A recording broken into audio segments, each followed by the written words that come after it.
Hi, everybody, and welcome to another episode of the Smashing Skull Sessions. My name is Pat, and this week I'm bringing you a band from Portland, Oregon, and they're a post-rock, post-metal band, and a big favourite of mine. It's COASTLANDS, and here is the guitarist, Jason. Jason, you're very welcome to the show. Hey, thanks for having me. I appreciate it. No, I appreciate you coming on, and I appreciate you taking time out of work as well, because it's breakfast come lunchtime for you, I think, is it? It sure is. Yeah, it's like 10:50 now. I'm on my second cup of coffee, and I've already had a couple cookies, so feeling pretty sassy already. So you got plenty of sugar in the system, so yeah. Oh yeah, ready for the day. Great stuff. Well, look, I appreciate it. As I said, you're coming on to me. I suppose, obviously, I want to start with one of my favorite albums in the last few years, Jason Death, the album that you released back in 2020. I have to say, it's just an incredible album. It was actually my album of the year in 2020 as well. So my first question to you, is how important has that album been for Coastlands? You know, what has it done for you?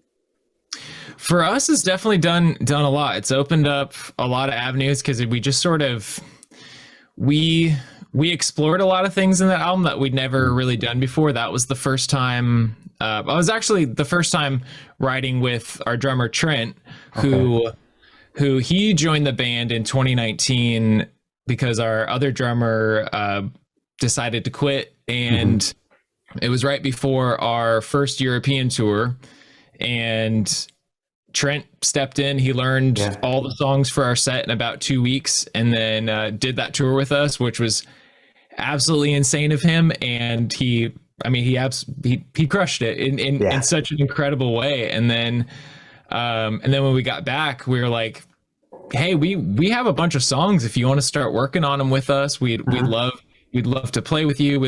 And he lives about 3 hours north of us in Seattle. So we just started sending files back and forth, and then we'd get together occasionally and work on stuff, but we'd mainly just get together to practice. And then so much of that album was written over long distance over the course of I think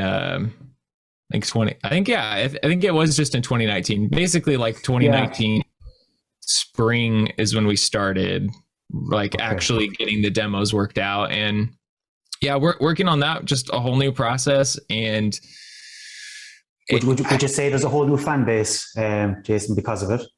Oh, totally. Yeah. Definitely. We thought less about what we were doing, and then also thought more intentionally about what we were doing in different aspects, where we kind of just have some parts in certain songs that we were just like, I don't know, it feels right, even though it's kind of not something that we would typically do or something. So we're like, let's roll with it. And then especially working with Translation Loss for the release, that definitely opened up a whole new fan base and set of people to listen to this album, which was so cool. Super thankful to them, and we're thankful to basically anybody who supported Death, because that was just it felt like it was just a kind of a different thing, because we never try and do the same thing twice. We try and okay, what did we do on the last one? How can we build on this? How can we where are we at each personally?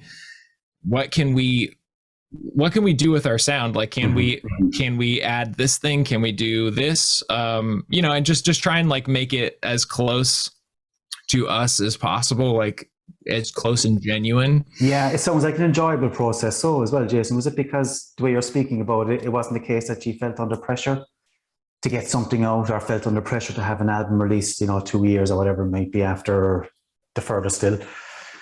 It just all seemed to happen. Yeah, totally. Time, did it? Yeah. Especially as you said, the drummer just came on board, it was all natural. Yeah, definitely not a lot of pressure. There was just sort of Trent would send us drums, and we'd be like, that sounds awesome. And then we'd redo our guitars to that. Then that would push him to do something different. And then after we had, I'd say most of the songs on that album, we had them kind of demoed out. Our bass player, Andy, that was actually the first album that he joined in on too. And he played in a couple other local projects, just like incredible bassist, great dude. And he would come over to my place and he would start, and I would just be like, all right, here's the song. I'm gonna hit record and like just kind of jam. And I'd be sitting there online or, you know, Instagram or something like that. And then, you know, had come up, I'd be like, hey, that's awesome. You know, that's super cool. Kind of go at it that way. And he sort of just came in, and then that sort of pushed things too. And it really was, it didn't feel like there was much pressure to do anything. We were just creating something that like it kept changing and evolving until it hit the point where the songs got pretty close to what's on the album. We were like, yeah, these feel really cool, and they feel really representative of where we were at that time. Yeah, I mean, this might sound like a bit of a stupid question, like, but like that album, when you finished recording it, we'll say, you know, and you sat down and you listened to the final mix, did you know yourselves, this is a bit of a game changer for us? Like, did you expect something to happen from it, or was it a case of, fuck, how did that happen? Where's all this attention coming from, you know? It was kind of definitely a split of both. Like there was some moments where we got the mixes back, and I remember I was like laying on my floor and I had my headphones in, I was listening to him, and I was like, what? Like this is like this is us. like it sort of felt like I had an explanation for all the time loss that was in my head. Like I was like, oh, I guess that's where I've been putting all of my energy. That's where I've been putting all of my thoughts. But I couldn't really pick out anything distinctly in that moment. It was just sort of like, whoa, this is an amalgamation of all of us in that moment. And I can't really recognize one of us. Like it's just this whole different entity.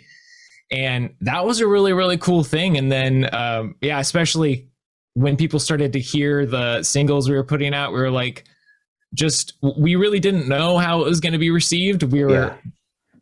And maybe for a part of it, we were kind of just like, if people like it or don't, like, I'm in love with this record. Like, I love the songs that we're putting out. Like every record that we put out before that, it was like, I have a special like memory of each song and like and all that, but there would always be little moments where I'd be like, like I could have changed that. And generally it's just like, oh, I could have simplified that down. I could have done something. I should have just done less on certain songs. And then, but hearing the songs back from Death, I was like, there's nothing I really want to change on it. Like they feel cool. They feel like honest. I didn't feel like there was anything, and they were definitely like heavier than the previous record, but still I can still see elements of who we were as a band when we, first put out To Be Found, and like, the nucleus was still there in the sound, I mean, granted, as you said, it got heavier, it was to post-metal territory, but you could still tell it was Coastlands, if you knew the further still, we'll say, the previous album, and To Be Found, you would say, that's fucking Coastlands, is it? And again, the pressure of releasing something new, as you said there, you were happy and you were confident with it, but it doesn't change, is it? That worry when you finally release a track and wait patiently for some feedback. Yeah, that's always the most bizarre feeling that I hope it never goes away, and it, as far as I know, it never will, at least for me, because it's like you can be really confident, you can be really, really really in love with what you're doing, and then the second you realize that it's going to be perceived by somebody else, you're kind of like, oh, wait, is this good? Is this something that matters? And then you're like, it's this weird where you almost like start to gaslight yourself into thinking like what you do doesn't matter, and you're like, no, hang on, like where did this all of this confidence go? Like it's all just disappeared. I mean, and I'm assuming as well the rest of the band have the same feeling about death as you, and the feeling about the album Death as you, that you wouldn't change anything, and that what you have put down was as good as it could have got at the time, if you know what I mean. Wasn't it everybody happy with their input? Yeah. It's I know there was like a few things. I feel like Trent mentioned something that he was like, something on his drum parts that he was like, man, I really like the way that I did it, but I wish I did it a little bit differently so I didn't have to reproduce it live every single time. And just because some of the things that he does are a little bit more complicated, and just like, and there was one part I think on Marrow that kind of happened accidentally. It was like this accidental time change, and we were like, that's what it is. And then now every time playing it, I'm like, I have to kind of be really conscious and present in that moment. That is coming, yeah. Then I'm like, okay, don't like, we shift it there a little bit, but then we go back, and I'm like, that's nothing we would write. That just kind of happened organically. And I'm like, and I know someone else mentioned that there was like 2 little moments where it was like that, but still for the most part, there was, it was all, we were all just excited on it. And brilliant. About the sound as well on this album, you know, it's a lot, I don't know how I describe it, sort of fuzzier, a little bit, I don't know, darker, sort of a little distorted, you know, like that guitar sound. Yeah, it's sort of just, would I be right in even saying that, Jason? Like, would you agree? For sure. That fuzzy-ish sound, you know. Yeah, it's definitely a little bit more distorted, and comparatively to the Further Still, like the Further Still, we tried to do an album that felt like the Further Still we intentionally went into it feeling like we wanted it to be more like representative of what we sounded live, because we even with To Be Found, when we would play those songs, they would end up being these like bigger, more dramatic songs, because that's just who we like. We're just dramatic weirdos, and like and then going into the Further Still, we're like, oh, okay, so let's just kind of focus on making it sound similar to how we do when we play live. So we really focused on just, pushing our amps, not necessarily a ton of effects, trying to keep it really simple. And then whereas with Death, it was just sort of like, what is this song call for? And every song would be like, well, let's try pushing our pedals a little bit more. Let's try pushing our amps a little bit more. Let's we would really try and tailor it to each song, and then collectively it just ended up getting more distorted, like a little bit more naturally. So it was like intentional in some, like at a point when we realized that's what we were doing, but yeah, it definitely evolved a bit more naturally on that. Like, it's a great thing to be able to play with the sound, like, isn't it? That you can do so much with it now. As you said, you can play around with pedals and just fucking toy around like a child with your sound, you know? It's a great thing to have. And I think, like, again, me being a huge fan of the album, that was the biggest surprise for me when I bought the album for the first time and I listened to it. I was completely taken aback by the sound. And I remember a few other of my friends on Facebook, we were all just fucking messaging each other. Wow, did you hear this? Have you fucking heard this? You know, it was one of those albums. I think everybody was caught off guard that heard it. Is that the feedback you get from people? They didn't expect definitely. It and that's, I feel like that means that like has such a, like, I really love that was a response to that, because it just feels like that's kind of the experience that I had listening to it for the first time too, just sort of being like, okay, this is different, but it's it's a sound, like it is its own thing, with a lot of crossovers and like influences with all that. But yeah, definitely there was a lot of responses similar to that, and even like strange responses from like family members and friends that I grew up with that I don't necessarily talk to anymore. I had one friend who, like, we went on a hike, and I didn't realize that it was more of an ambush to kind of talk to me about how he thought I was more of like a Satanist. And I was like, what's that? And he's like, yeah, I saw your music video and I heard some of the new songs. So I just really kind of like, I'm worried about you just because the sound. And I was like, what?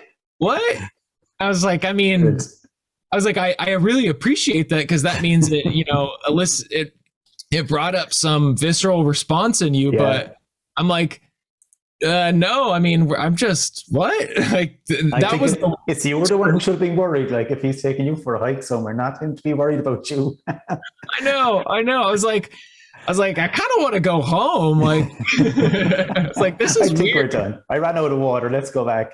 Yeah. I'm like, all right, well, we're gonna head home. Hail Satan and all that. But yeah, his story has probably brought on the next question, anyway, because the concept itself behind it, Jason, death, such a big topic, like, and such a big bold statement to name an album. It would need to back it up some way, and the song that absolutely does. Like, but again, how did it come about? The title, death, and I suppose it's hard enough. The fact that there's no lyrics, it's hard to describe an album, I suppose, to somebody in a whole musical form, but obviously it does matter to you because that's how you record it. I mean, each track has a story, I'm assuming. Totally. Down, but yeah, so definitely. Yeah, each song has its own sort of I guess like inspiration as to where it started, and then the concept as a whole, we kind of toyed around with that before, because guitarist at the time, Jordan, and I, like, we had sort of talked about that, and we definitely, like, he had experienced a lot of like death with family, and then I kind of just became really obsessed with the concept, like, all of 2019, just because of what I mean. And it was so bizarre, like, especially going into 2020, because we didn't, I know, like, who knows what was coming around the corner, like, it's really bizarre to think about that. And like, we were all talking about, just sort of like, we had named the album way before we knew anything, and knew anything that would happen in 2020, because we named it definitely like in the spring. We were like, I feel like this is like what the album should be. Like, we wanted to name an album Death for a while, and just before, just certain songs just didn't really make any sense. But it does kind of feel like, because it feels like a continuation in the themes from The Further Still, because The Further Still, we were sort of starting to explore and like definitely getting into a lot of like sensory deprivation, like those like the float tanks. Like, we were doing some music for some float tank companies, and so then in return they gave us some free floats. So I ended up doing a bunch of them, and this during Further Still, and just sort of exploring that absolute nothingness moment that you hit that. And that was like a big inspiration for The Further Still. So then Death sort of kind of came out of that, of just being like, of just like reading a lot of essays and reading a lot of books and sort of exploring like, what do people think? And especially like, what do I think about it? And how did, like, how is my definition of death as a concept, how has that changed as I've grown up? Like, I grew up like in a, it wouldn't call itself like a evangelical church, but it absolutely was. So, I mean, like, the whole concept of death is that like death is the reward, like after death, like everything is so great. And Okay. then becoming an adult, I had this point where I was like, that is bullshit, because we don't like, and no disrespect to that belief, and I think that is a really comforting thing, but like to have such confidence in something that is one of the biggest mysteries and one of the things that you truly can't explain is like it's absolutely insane. And and everybody has their own thing. So I mean, I like Death as an album, I feel like is about so much of that and sort of that exploration into it. I mean, like I'm trying to think, like I feel like the best like I'm trying to go back into my head a little bit. I'm still waking up. More coffee's needed, Jason, is it? I know. I'm like, do I need to drink some coffee? Yeah, like I mean, your perception of death or whatever it may be, right? Yeah. You put your feeling into the music. What about the rest of the guys in the band? I mean, obviously, as you said, you agreed on, you talked about, and you probably agreed on the theme of the album, what it should be about. Obviously, you all don't think the same. Everybody has their own beliefs. Everybody likes to think for themselves. So does everybody have a track that belongs to them and tells? Kind of. Or is everything a collective? It feels a little bit more collective. Like the song Dead Friends is a song that's actually, that was a B-side from The Further Still that was like supposed to happen, but it wasn't done yet. And then that song we'd been working on for the longest time. And when we had finally titled it that, we were sort of just like, I know Jordan and I were talking a lot about just the people who are like physically that we've lost, that we've lost while being a band, and then also just the people that we've lost, or the people that have lost us in the way of like we don't see them anymore, we don't talk to them, we don't or have kind of shut us out of their life, because it still feels like that's just another form of death. And in the same way that like if you put somebody on silent in your phone, you'll never see them, you'll never talk to them. So it's like there's elements of that song that are like really, really reflective of that it's just like the metaphorical side of death. And like just like it's such a huge topic, Jason. It's probably unfair to be trying to pinpoint it to something here. I don't mean to do that, like, but no. But again, as I said, it's such a big word, death, isn't it? That to play an album without lyrics, when you think about it, it's instrumental. But yet you get that feeling through the album. It does reflect the word, musically. Like it's a fucking gift, like you have. I appreciate that. But I think I'll take an opportunity here now to play some music for you lads. This is a track from, let me see. Yeah, from Death Will Play. I'll be back to you in 2 minutes.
Red Smoke Flare.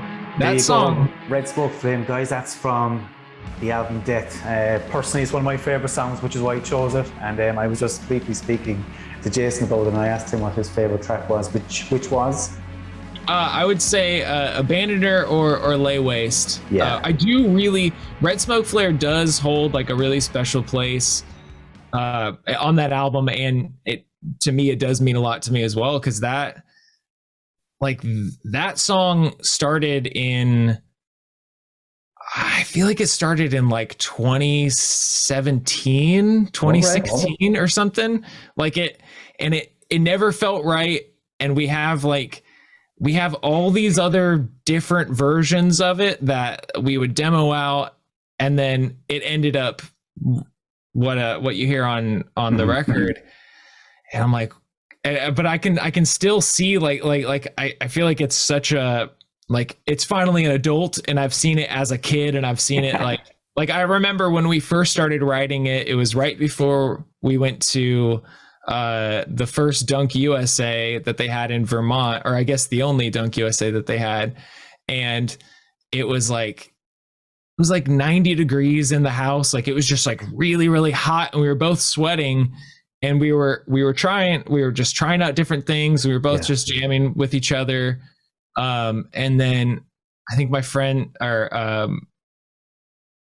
feel like somebody walked by, and we were like, oh, like this is the song we're working on. And they were like, it's cool. I think it can be better. And we were both like, dang it. But you're right. We both knew that it wasn't ready. We weren't going to put it on anything at that time. Like it really was just this like loose song with a couple loose melodies that weren't worked out. But at the time we were like, dang it. All right. They're like, it's cool. And again, playing them live, Jason, these tracks, I suppose with the big fucking COVID thing did restrict you from playing that album live. So I suppose it must be a joy to finally get to play it live, is it? Oh my gosh. Yeah. Yeah. It's so fucking big. Like these tracks are so big. Yeah. We're playing our first show in a month, 2 months, sometime in June. We're playing our first show. So we've been prepping, and we're like getting all together on Saturday. We're driving up to Seattle to practice for the day. And man, just playing some of these songs, it just feels so good together, because we've never played them live. We've practiced maybe half of them all together as a band. Everything else has just been apart from each other. So yeah, the first time that we played, I think we played like about half the album all together when we had one practice during COVID, where we were like, all right, we got to all get together. We've been vaccinated, and we'll just kind of stay apart from each other. Rented a bigger room, and just playing some of those. There was like these moments where we were like, this is insane that we're like, the energy was fucking huge, was it? Yeah, it was just like massive, where we all kind of felt like we were just going to explode in that moment. We're like, what is happening? How did we like these songs are really cool, and like we're all just like, just the vibe and the energy was just big. It's just cool. I mean, like I saw you in Dunk, like when you played Dunk in Belgium back in 2019. Oh yeah, okay. I mean, and the energy and power from your sound even then was amazing. Like that was a fantastic show. Thank you. I can only imagine how Death is going to sound. It's just that much bigger again. It's got that more bite about it. So I just can't wait to hear it live. Oh man, and all of like the pent up energy that we've had from sitting around, we're both like all of us are definitely, we're like, are we just gonna be in tears when we're playing, and then also like too intense, like a few stage dives to release some of the energy, maybe, or something? Yeah. I already know that there's just gonna be some moments like in the coming future where we're gonna be like, all right, we could have dialed back the energy just a little bit, but that's just who we are now. No, that's it. No, you've set yourselves up. No, you can't go back at this stage. Exactly. But as we're talking about Dunk, how was that experience and being in Europe and playing in Europe? That was that was life changing. It was absolutely unreal. Like, especially getting to meet some of the people that we'd only had talked on Zoom, or we'd only had ever talked on Instagram or anything like that. And just like some of those bands just being like, oh my gosh, like these are our favorite people and we're getting to play with them. We're getting to hang out with them. And as far as the shows across Europe, like that was so cool. Like the experience was just unreal. Like it is really, isn't it? Like our first show, I think was in Belgium when we first got in. Like we went to the Dunk headquarters, got some records to sell, and then played our first show. And it was like, I was parking the van, and as I'm parking, it was somebody from one of the other bands. I feel like it was, I feel like it was somebody from the band Astodan, but it may have also just been someone from the venue, because I'm sure I'm getting some of my thoughts mixed up. But like I'm parking the van, and he's like he's flagging at me, and he's walking out with a beer, and he's like trying to hand it to me through the window, and he was like no, like just get out of the van, come sit down, have a beer. We the venue made some food. We're all just gonna sit down and just don't even worry about getting your stuff out. That just typifies Dunk. Yeah. That kept happening at every show too. We were like, oh, we're all just gonna hang out and just be together before we have to, do a little bit of work, and then we all get to play with each other. And getting to play Dunk was incredible. Like everybody, would you say it's one of the highlights of your playing career? Oh, absolutely. Yeah, without a doubt. Like there was a moment during, I think it was during just our opening song, where I was just like so overwhelmed with emotion that I was just standing there, and I was like trying to act like I wasn't like I wasn't like my eyes welling up, and just my whole body, like just that whole body overwhelming feeling of just standing there, just being like I've seen this, I have heard about it. Yeah, I've thought about this. And then just that moment where we like started playing, and just it felt like time just absolutely sped up. And even like I was trying to be really conscious of the moment I was in, and just really kind of look out and connect as much as I can, and connect with the dudes as we were playing. And that was just amazing. And just the community around you it's like everybody is supporting everybody. Like we had friends side stage. I could see friends from the States up front that I'd seen at other shows. And then especially like we finished playing, and I just sprinted over to the merch table, just drenched in sweat and probably some tears, and just like still also in this emotional buzz. And then like meeting people and like selling records and doing all that, and just like all the support was just truly overwhelming. Where it must have been, I mean, as you like the energy alone on stage, like what you must have experienced there. And you can't come down from it, because as you said, you're running over to sell your merchandise, and the buzz must still be there because everybody's over saying, fuck it, amazing show, it sort of just builds up. When does it come down from Dunk? It must be about a week after, when it finally hits. Does it take time? Oh my gosh, that come down was definitely hard. I can imagine. Like people must be sick of me talking about Dunk on this show, because this is maybe my 5th episode, but 4 bands I think have played at Dunk, so they know the experience. And I think you have to talk about it, because it's such a life-changing thing for all the bands that play there. Dunk is truly something special. Like it's something absolutely special. I really wish, like my plan was to just go just to go this year, and then I had some things change, and I was like, because I really also wanted to see it in the new venue this year, and change. Also that lineup is super cool. Like, insane. It's absolutely insane. Oh my gosh. Yeah, Dunk is something so unique, and I'm so glad that we got to experience it at the Dunk headquarters, like in the field, in the tent, and all of that. Yeah, it's like something that, special. Yeah, and I mean, oh my gosh, I could go on and on. Like So the show, it could be a Dunk special here tonight. We could be talking, you know. I think everybody just can't say enough about it. It's just everything was so. I don't know how you describe it. It's just so relaxed and it's so calm. Everybody salutes everybody. Yeah. Anybody will buy you a beer, you know. You could talk to anybody about any style of music, and they all congregate for the show, back out for a chat, onto the next show, into the forest. Oh my gosh, the forest stage, like yeah. Anyway. No more. The forest stage is no more, Jason. It's gone, unfortunately.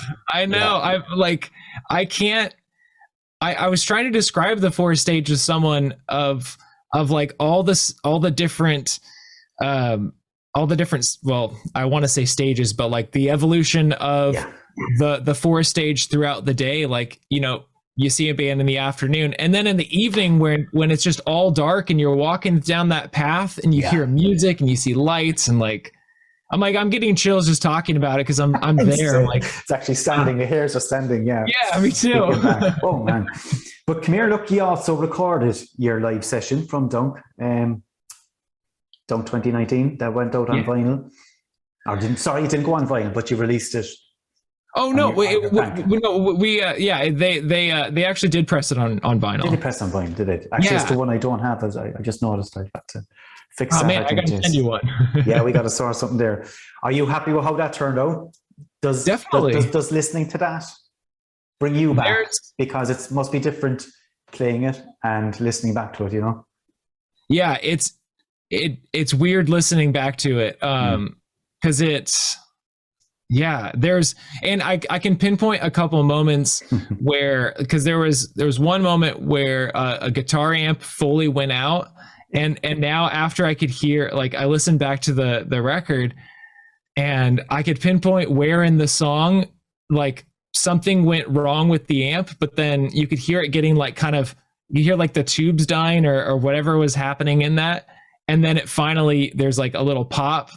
And then, but everybody who was working that stage, like swapped everything out, and it was within like 30 seconds there was a new amp up, and it's just so that was what a bunch of people there, what a team, like, I mean, I listened back to Death, and then I listened to the live recording for the first time. I listened to both of those records with my daughter, who she's like almost a year and a half. And I remember I played, I was like, because I just got a new record player for the first time. Like, mine broke a couple years ago, so I've been making and putting out records, and I still have never heard them actually on vinyl. I had like a growing collection of records at home because I would still keep buying them,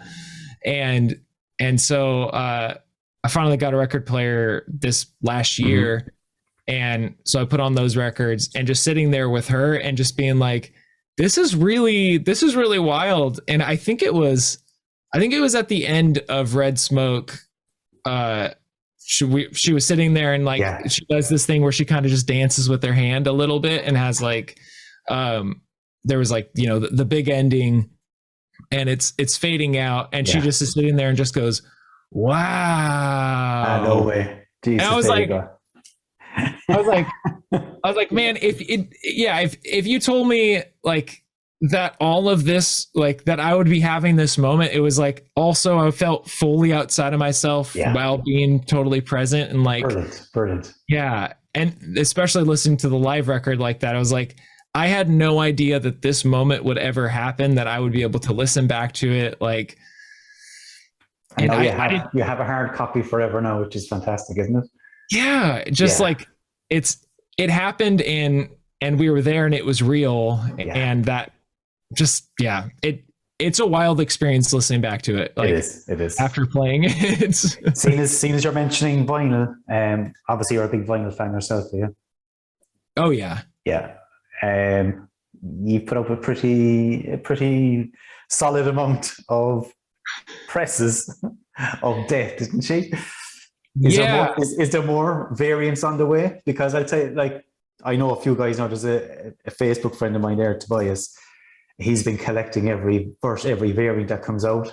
So I suppose he's probably going to be curious here now as to hear how many more he has to fork out for, you know. We'll do like a limited edition of 2 that'll be like, you'll have to do something. I'll let him know. I'm like, all right. we don't have any planned, but I'm sure at some point we'll do something else just because we'll need records to sell. And I know there's like a little bit of the translation lost ones left, and there's like a few of the dunk ones left, I think. But we don't have any plans at the moment, but I think there was like 8 or 9. I was going to say 8 and at a guess. Yes, I'm thinking again. Tobias will tell me for certain. I can ask him. I'll ask him later this evening and I'll see what he tells me. Oh my gosh, his collection every time, because he'll pop up and I'll just like go back to his page and I'll look at some of that stuff. I'm like, you are that just blows my mind. I'm like, you're insane, and I love it, and I'm like, okay, I gotta make something like special for him that'll just like show up in the mail at some point. And just be like, here you go. You have the only one of this. Or I know, make 2. No, please, no, Jason. You have to come. That's true. That's true. I'll send one to you too. Send one to me too. Yeah. But do you collect vinyl? So other than like, do you have all of the presses? Have one of each? I do. I have. I feel like there might be one that I don't have. I don't. I'm trying to think. There's a very multicolored one, isn't there? Do you have that one? I do have that one. Yeah. I've got. I had Dunk send us a couple copies just for the band and whoever wanted of that. I think I have all of the ones of Death except for. I don't think I have the like clear with the blue one. This one here. Yeah. I think that's the only one that I don't have, because I like should have made more of the covers and the jackets. Like we had someone local design them and actually like print them for us. And I stupidly just didn't make one for myself. I was like, dang it. That's how limited edition it was, Jason. You don't even have one for yourself. You know what? I'm not thinking about myself in those situations, but should have been, because now I'm like, I really like just seeing them in the background. I'm like, that's really sweet. I'm going to get my hands on one. Not this one, unfortunately, but we'll have a look out for you. We keep an eye out. Someone might get in touch after the show. And, I'll have to get on Discogs and I'll like add it to my collection. So it tells me, Discogs is dangerous because I am daily getting those emails of like, hey, there's 6 things that you could buy. And I'm like, I don't have $1,000. I know. It's crazy, isn't it? Once you start, you can't stop. It's one of those things. How long have you been collecting vinyl, Jason? Maybe a couple, maybe like 5 or 6 years. It was not super long. I did tell myself I had to stop buying records until I got a record player, because it truly was painful buying them. And I had about a year where I didn't buy any records, and now it's bad. Like I'm like on Discogs, I'm on eBay, I'm on Shop Goodwill, and then Record Store Day is coming up at the end of the month. And you have Bandcamp Fridays, and you have every band's own page then that you see pre-orders coming in for albums. Like, it's fucking hell, the money you need. I mean, it feels good, like, because like on top of podcast editing, I also work out of a studio. So like most of my work is like the creative music. It's all kind of under that umbrella. Okay. So it feels good whenever I buy a record, because I'm like, all right, I'm just sort of keeping it in. It's not going to a bill. It's not going to, Yeah, it's not going to something dumb that I don't want to pay for. It's going to a friend, or it's going to a new record. Then I'm like, all right, I feel good about that. That I'm sort of, it's like this cycle that I'm staying in with that, like getting music from something, or I'm getting money from something creative, and I'm going to want to put it back into supporting something creative. But like I had two guys on last week there. I had Philippe from Elusive Sound, and I had Yannick from Voice of the Unheard. You might know those two labels. Okay. And again, we were just discussing, where does vinyl go from here? Is it around? Is it here to stay? Or do you think it'll have its time? What do you reckon? It feels like it's kind of in a transition period. Like I'm not really, it feels like a lot of even like bigger pop artists, because I really like really commercial pop records. Okay. I also like getting those records too, because it's just like the type of thing that's engineered for you to love it. Yeah. And I kind of like that. So it feels like even that scene is supporting vinyl records, but it almost feels like I've seen some artists announce that they're only doing CDs, and it seems like CDs are kind of having this, bit of. There is a bit of, and cassettes are doing the same, sure. I mean, people are releasing cassettes all the more, I think people just want to have a hard copy of something in their hands again. It's nice to be able to display stuff like this, my CDs were in a box last year. And again, I just said, fuck it, I'll take them out. And I'm playing them again, which is something, gathering dust in the box for years, I don't want to be taking up too much of your day, because I know you have stuff to do, Jason. I don't want to be holding you here all evening. So just a quick I'd rather do this than my work. So a question on what the future holds for Coastlands. Have you anything planned? Have you an album in progress? Yeah, actually we've been demoing everything out, and we have like our final studio recording dates are the middle of May. So we're like, we've been in and out of the studio, just working on stuff together, and also just emailing stuff back and forth. And I think we have it narrowed down to the songs that we want to put on the record. But we're going to probably record a little bit more and just kind of see how it feels, because there's always a couple songs that might need to be reworked. But yeah, I think we have 5 days blocked out at a studio it's like very northern Washington. It's like it's an old, I think it was an old Catholic church that got converted into a studio. So it's just this big, really cool building that, we're there. We're going to be there. Does that give an indication of the sound we're going to hear? The fact that you're in a church and this big open hollow space. Oh, I'm absolutely. Yeah, it's gonna have its impact.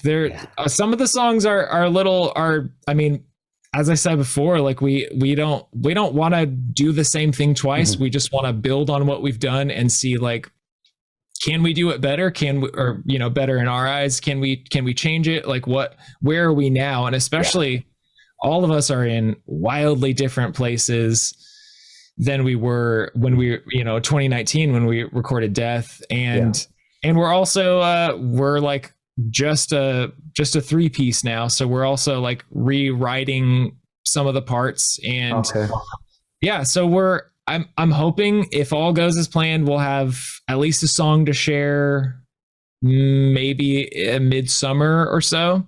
Cool. And then hopefully, I mean, could be the record by then, maybe. I don't know. I guess it would depend on turnover and all that, but yeah, so it's coming. The songs are good, but the material is there, so it's just a case of getting it done. Exactly, yeah, getting it done, and so hopefully we'll get it all done at that time in the studio. And I'm really excited about these songs. We've been working. I feel like this is the longest we've ever worked on like a batch of songs, just because we had the time sitting at home. So, and are all these tracks new, Jason, or is there some stuff that you would have had tucked away for a few years? Again, that you mentioned before there, like with Red Smoke Flare, that you've been toying around with over the years and finally became something.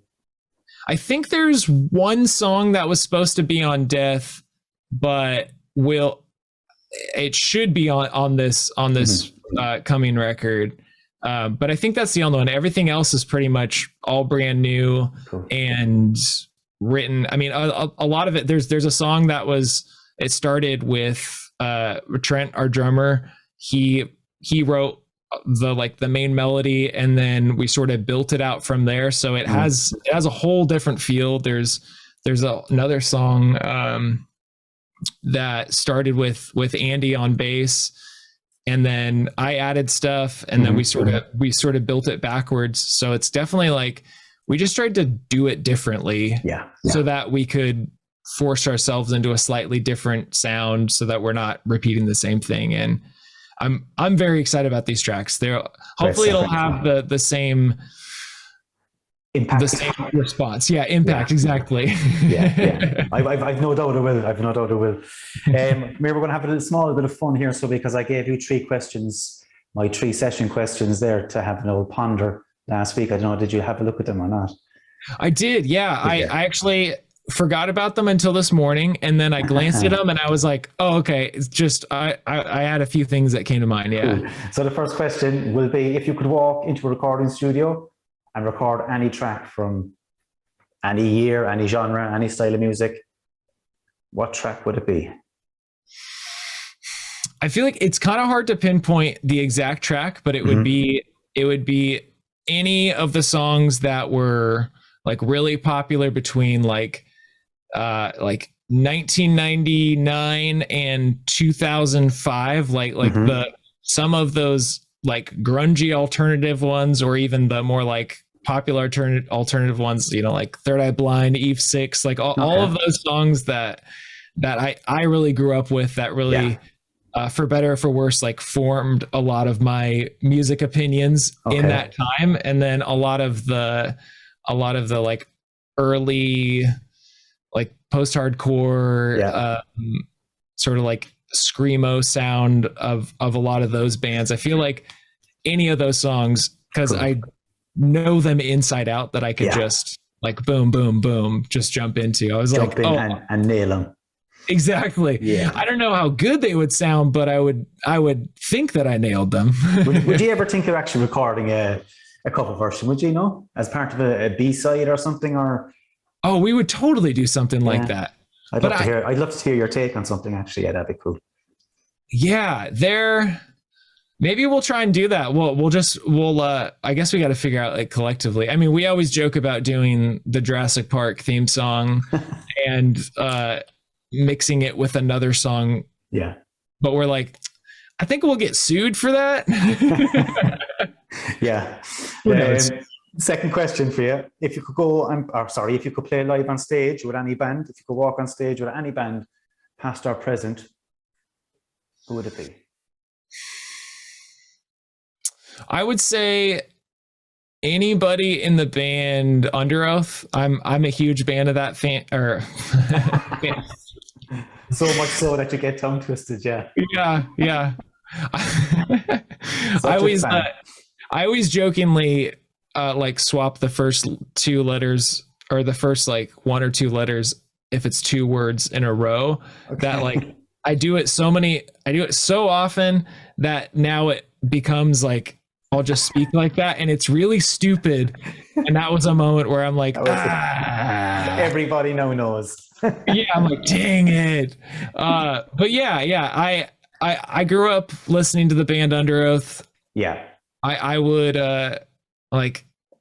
as a kid, I was really into skateboarding, and then I had a brief period where I was really into rollerblading, which was embarrassing because like I'm 6'4", and I've been 6 foot since 7th grade, so that's about around the time. Wow. And rollerblades also make you like even that much taller. So I was just this like giant gangly kid trying to do these tricks and jumping off stairs. But Under Oath was generally the soundtrack of it. Soundtrack to your life. Yeah. Yeah. Like the earlier black metal stuff, and then now into what they're doing.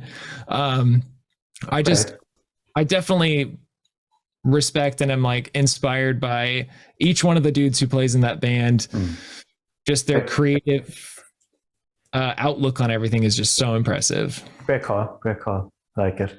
Third question. So there, Jason, give me a name of a band or an album, either or, to look out for this year. Something that, or even just something that you're looking forward to hearing that you know is on the way. I'm really looking forward to.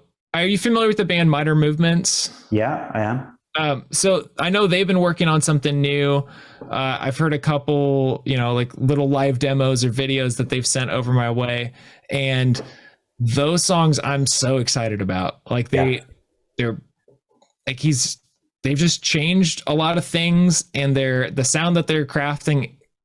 I don't even honestly know what their record's going to sound like, but it's going to be awesome. And that's the joy in it, isn't it? You don't know. Yeah, you don't know what to expect. And yeah, so some of those live videos like that he sent my way, I've been like, oh, I can totally hear, like I can hear this.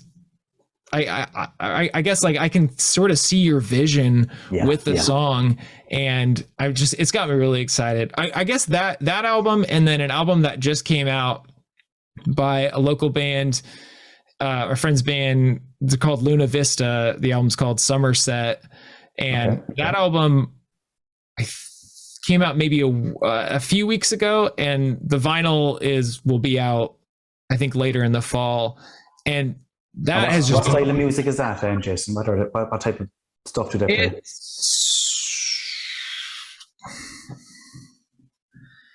It's kind of I feel like it's kind of indie, kind of like Midwest emo sort of. It has post-rock elements. Like we've played with them and the different iterations of that band since we started, and they've just been like. I mean, I feel like they blow us out of the water at any point just because I listened to their record. I listened to this new one and I was like, I don't know how you guys are doing this, where it's like, I listen to it and I'll get like kind of emotional and I'll get really connected. And I'm like, how are you guys like, like it's just, they're one of those bands that they're so damn good that when you hear them, you're just like, of course this exists. And of course you did this. This is amazing. Like that record I was looking forward to, and I'm looking forward to actually listening to the physical record on that. Great stuff. But I'm actually looking forward to hearing it myself now, seeing as you mentioned it. That'd be interesting. You gotta check it out. I will check it out. And Jason, what can I say? That's us wrapped up.